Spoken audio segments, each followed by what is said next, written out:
Anytime you go out there and you get a win, I mean, it feels good. So coming back to the locker room and having that win is big and a good starting point for the halfway part. It seemed like the defensive line was kind of living in the backfield today, especially compared to those first few games. What was working for them? Yeah, I mean, those guys just got after it up front. I mean, they're playing with a chip on their shoulder every single day, and it goes back to their preparation. And this week they've just done an amazing job, and really proud of those guys that they finally got to experience that getting back home. And I mean, shoot, they've been living for that all year.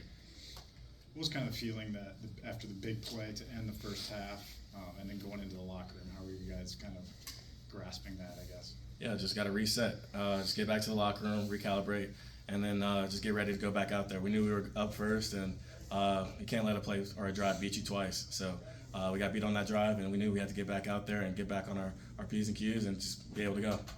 Only 96 rushing yards, allowing 40 carries. So what was the key to stopping their ground attack? I mean, it all starts with these guys up front. I mean, they played very physical, very fast. They were disruptive in the pass game, and they just did a heck of a job in making my life and Jay's life and everybody in the back end's life a lot easier. So big props to those guys up front. Man, they were making plays.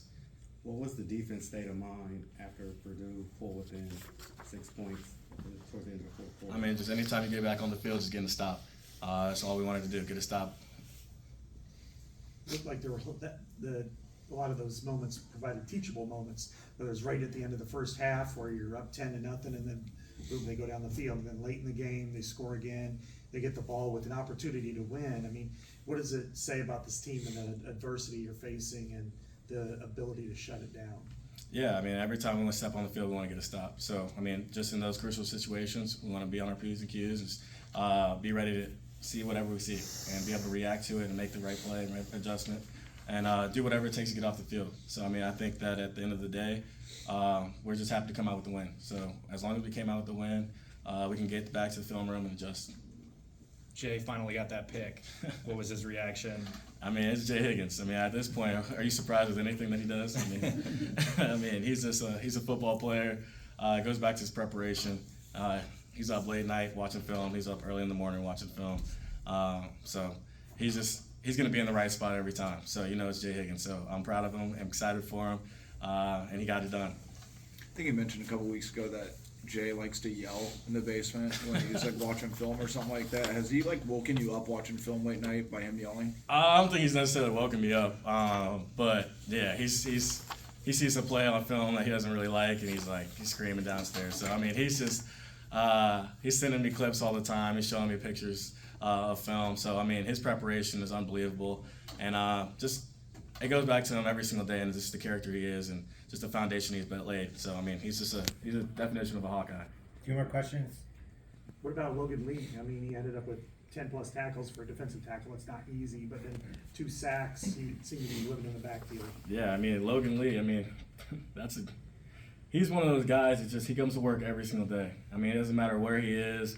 He's not necessarily doing the prettiest things all the time. He's in the trenches, and he just goes to work. So every single day, he's never complaining. He's always the first one just to tell us, let's put out the fire, let's go, and let's just go play football. So that's just his mentality, and it's fun to play behind 85. He's a world-class player. How much does that rub off on other players, Logan's dedication? How much does that rub off on the rest of the defense? I mean, everyone. I mean, I remember when I first got in here and we were doing drills and stuff like that, and just in the weight room, and how hard he was pushing me, just being in his work group.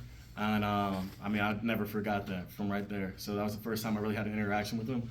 I kind of thought he was a coach, just the way he looks and how big he is, but he's just, I mean, that's just who he is. He's going to come to work every single day, and I'm thankful to be behind him. You guys were on the field for 35+ minutes today. You might have been on the field more than any team in the country this season. Do you mind that at all? I mean, whatever it takes. I mean, we're a 5-1 football team right now, so whatever it takes to win, that's what we're going to do. All right, thanks, Nick.